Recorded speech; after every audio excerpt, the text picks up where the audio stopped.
Stonefly variation here, and it's kind of I have a earlier video called the Bayou Kaufman Stone, and it's a typical Kaufman Stonefly with biot antenna and legs, and then a thin skin overwing, and then some biot legs, 3 sets of biot legs. And the difference was I was using Senya's laser dub for the body, and then a kind of a craft dubbing company called Bayou Dubbing that had a really cool mix that I was using in dubbing loops for the thorax. And so again, I wanted an easier tie because those legs, the biot legs, can get kind of hard to tie in, time consuming to tie in. And when your thorax is using a really buggy dubbing in a dubbing loop, you kind of lose those legs with all the bugginess of the dubbing. You can't really see them. So I wanted to tie for this quicker version, I wanted to tie it without those biot legs. And then I also wanted to use a different dubbing because the Bayou dub is a little bit hard to find. They don't always have it, and it's possible they're not even a dubbing company anymore. I'm not 100% sure. But I wanted a more permanent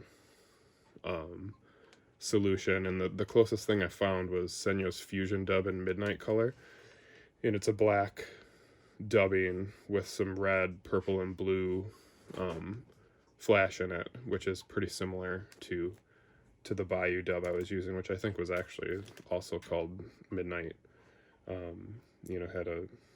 Used Midnight as the name of the color.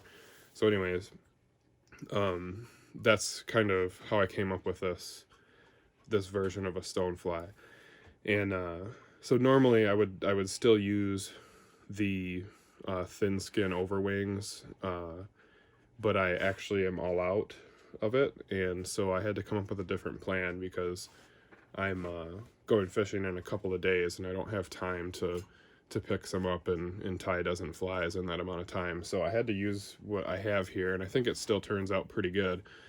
So this is the finished fly, and I'm using a Pheasant Tail for that overwing, and you'll see how I tie that in and create the thorax of this fly. But I don't know if you can pick it up in there. It's kind of in a mess of dubbing.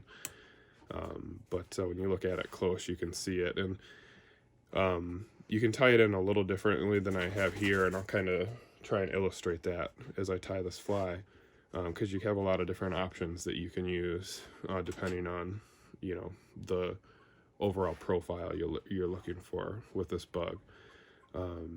So I'll go ahead and load a new hook in the vise, and we'll start tying. So I typically use a Allen nymph hook, so it's the Allen N202, and I'll use that in a size 10 typically, or a size 8 also works. You could probably do a size 6. It kind of just depends on how big of stoneflies you have in your water, but 8's about as big as I tie it, and that's what I'll load in here because it's might just show up a little bit better. And I've also tied a couple of size 10s, so I want to have kind of a mix. So that'll just help me fill up my box as well. So I'll get the hook loaded in here. I'm using a 6/0 uni thread, and I can start this pretty much anywhere and just wrap down.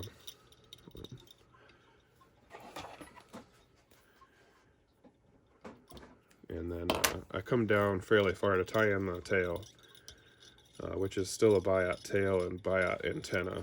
I come down pretty far as you're comfortable tying this in. I like the angle. The farther down on the hook you go here, I like the angle of the tail a little bit better, but it also gets a little bit harder to manage the biots to keep them where you want them to go. So I go down as far as I think I can manage. And with this fly, I find it helps to have the hook angled up a little bit, or the hook eye angled up a little bit, and that just kind of keeps your materials from crowding the eye when you get up there trying to tie in, you know, what ends up being a pretty bulky bunch of materials at the end. So I'm kind of angled weird because of my camera set up here, but I want this tail to be about half of the hook length, because this is a pretty long hook, so I don't need super long tail and antenna. I think people get a little carried away with their antenna and tail length on these flies. So this particular hook, I want to be about halfway. And there's a couple ways you can make this. What you want is you want this tail to splay away from the hook. And, you know, there's some ways to make that a little easier. You can put a little dubbing ball down at the end, and then tie the tail in, you know, kind of compress it up against that to make it spread out away from the hook. Or you can do what I'm doing, which is just kind of, I put a little bit of a thread dam at the end and then tie my biot in up against that. And this is a little harder to catch it just right so that the tail splays out properly, but it's one less material, and when you get used to it, it helps you tie just a little bit faster. You know, usually you're going to want to tie a dozen of these or so, and that kind of helps that process, so it doesn't, you know, you're not spending hours tying flies that you're going to be dredging along the bottom and potentially losing quite a few of. So that's kind of, again, that's the point of this fly, is to have something that's a little bit quicker and easier than what I was doing before. I'm going to take a little bit of the angle out of this hook. I've got a little too much. But you can see how I like those biots pointed a little bit down. I think is ideal. So that looks pretty good to me. So now I want to tie in my rib, and I got to find another piece here. All right. So I use gold brassy sized wire, and this is where I try and tie the tag end of this down, so I can kind of set up where I want my thorax to start. So just to kind of give myself a point of reference on where I want my body to end is where I'll tie in this gold wire, so I can get my proportions pretty consistent. Again, you're going to want to tie a bunch of these, so if you want consistency in your flies, then that helps. Tie in a material where you want to end your body so that you know that's where you're going to stop. And so I've got that tied in. Now you can do a couple things here. I'm going to go back towards the tail, and you can tie this body in however you're comfortable with. And again, this is black Senyo's laser dub, and I don't have the patience to spin, you know, to just do like your standard dubbing noodles and keep them nice and tight and consistent. So one trick to kind of make it easier, although it's an extra step, is to spin your dubbing onto your line like normal, or onto your thread like normal. Put it up to the end, and you can see this is pretty loose still. It's not a real tight dubbing noodle. But what I can do is I can double over my line here, and then basically make a dubbing loop over the top of this, you know, just like you would start a dubbing loop. And then I'll take my thread up to where I want my body to end, and then I'll grab my dubbing spinner and try and do it without bumping my camera, and then I will just go ahead and pinch this and spin, and I kind of stop spinning when this gets kind of a consistent tightness to it, and then that works pretty good. Now I can lay this down using the rotation of my vise if I want, and it just gives me a nice easy way to get this dubbing body nice and tight, and then I can really control the taper as well. I'm just going to move up my thread to get it out of the way a little bit. And so I just do one layer, and you can see it allows me to lay down a nice tight layer here. Bumping my camera. And then when I get to the end of my body, I can, if I have some extra, I can double it over and create a taper.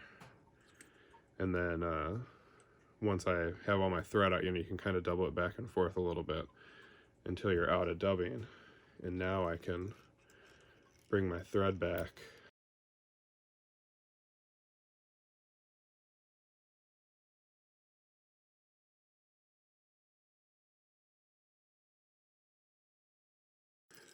I go ahead and put that in, and I think this gold wire is pretty important to this fly. It's a feature I don't want to lose in this fly.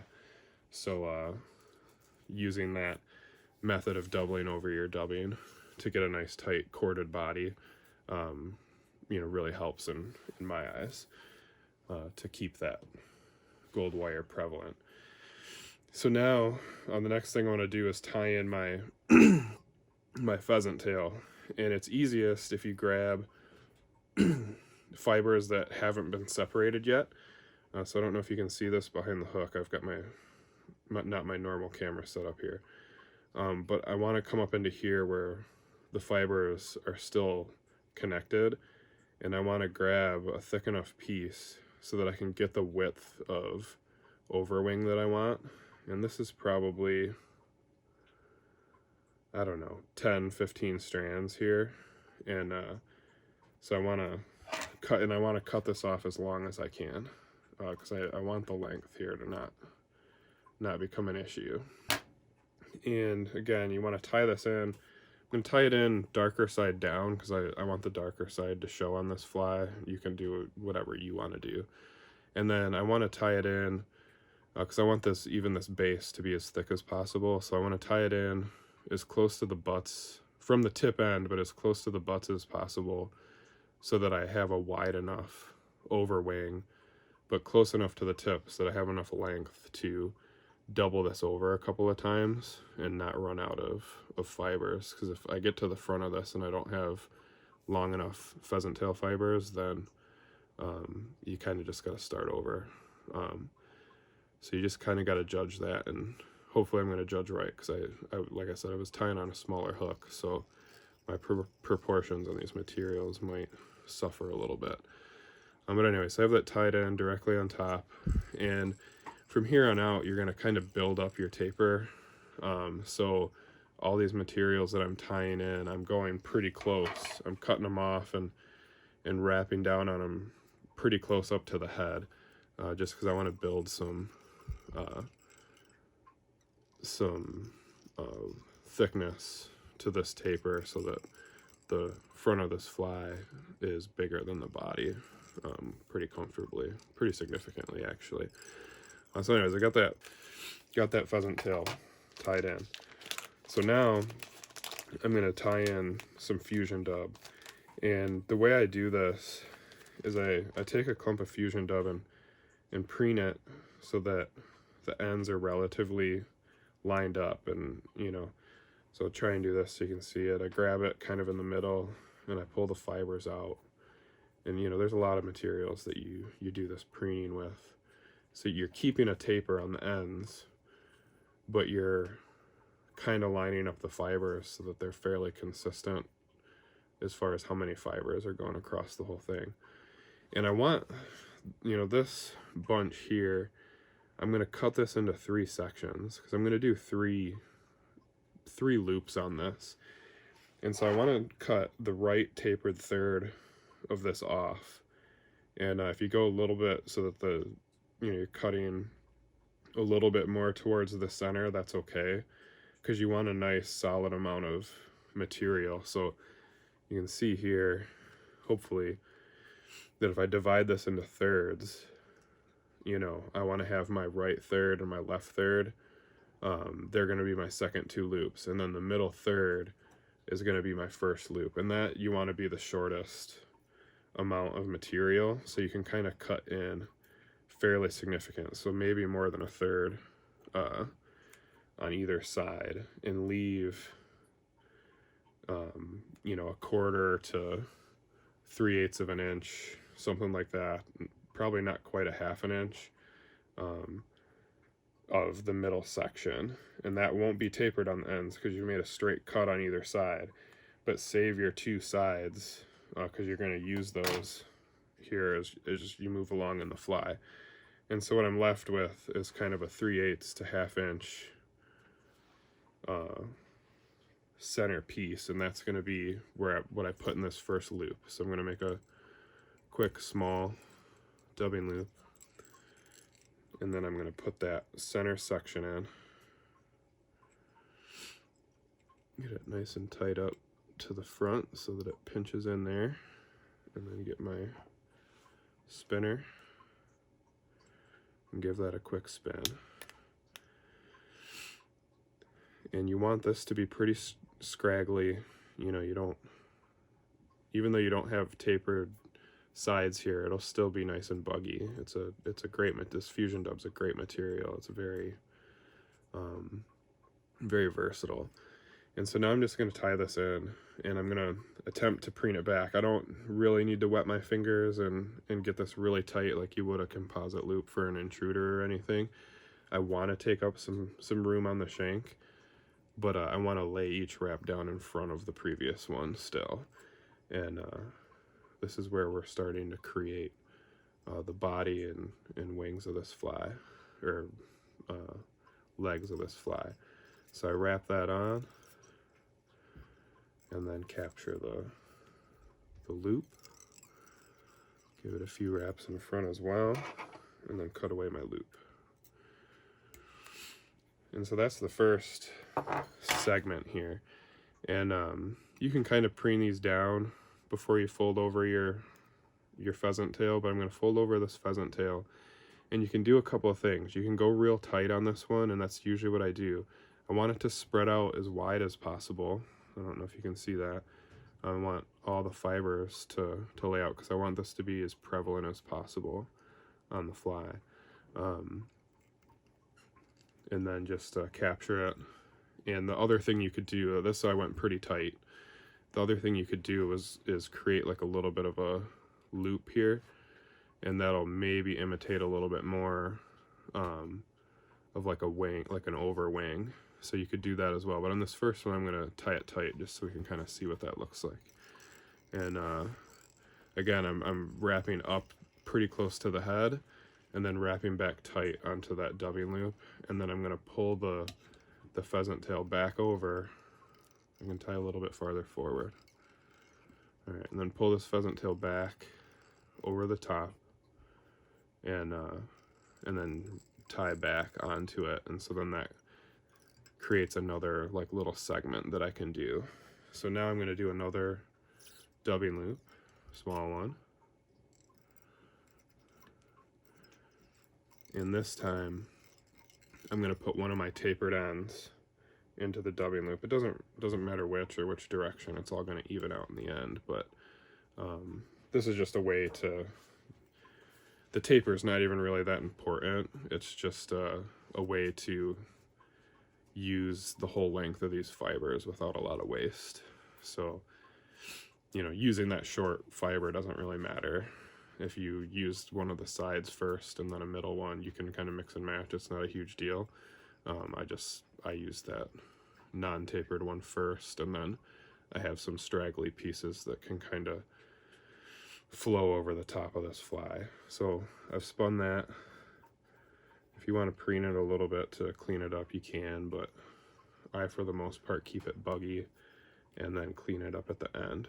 So then I wrap this forward, and depending on where you tied your body in, you might start to get a little tight on the head.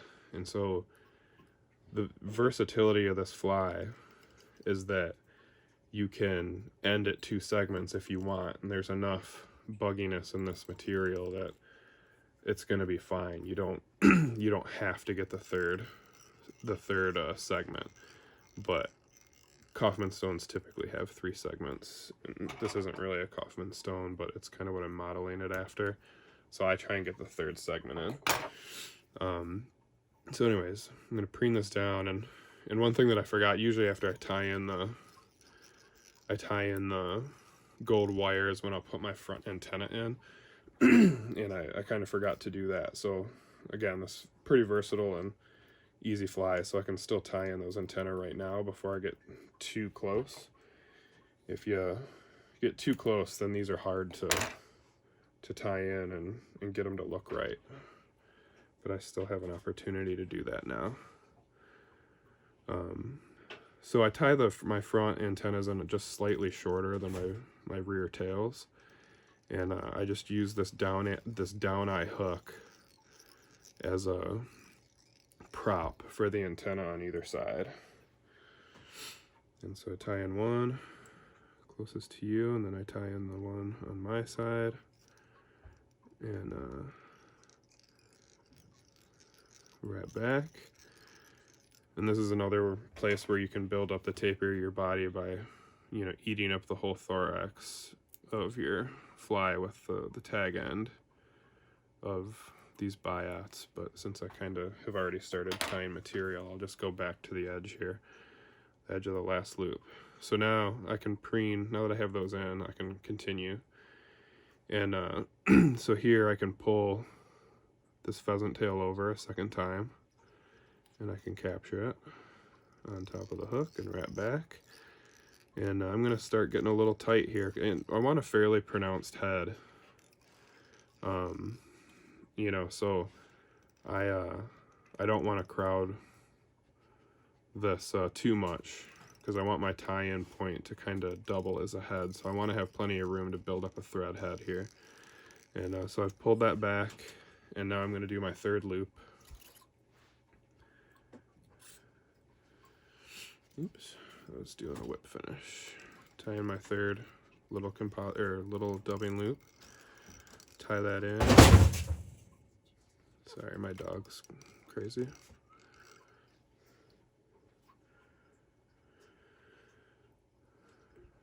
And I put that in and kind of just repeat the previous steps. Spin this into a dubbing loop here, and can kind of preen out this material, kind of give it its own space on the thread here, and go ahead and lay this in. If you end up with too much, you can cut this loop short, and if you have just a little too much, preening everything back by getting the loop wet will help you get more wraps in a smaller space, and that will kind of help you if you're crowding the head a little bit. It'll keep the material a little tighter and allow you to fit it on the hook. So there we go. You can see I've got about a hook eye length between the end of this material and the hook eye. So that's going to give me a nice area to tie in a clean head. So I'm just going to capture this loop and kind of preen the material back, and then wrap back a little bit just to start creating this head a little more, and cut off my tag end of the dubbing loop. So now everything's looking pretty good. I kind of preen the material off to the sides here, and then fold over my pheasant tail one more time. And this can be a little tricky if you're running out of length. So again here, you can continue with the pattern and just tie this in nice and tight. One other thing you can do if you have enough length, which I probably don't here, is you can kind of double this over and fold it back and create kind of like a flap. And it gives it kind of a 3D, this pheasant tail, a little bit of a 3D look. And I think it looks kind of cool. It looks a little bit like, you know, a wing laying over the top. I'd question the durability of it a little bit. You could put some super glue on it or something like that to toughen it up. But I think for the sake of this, I'm going to pull it tight again. But you could add this little overwing look to it, and maybe I will do that just to see how it holds up.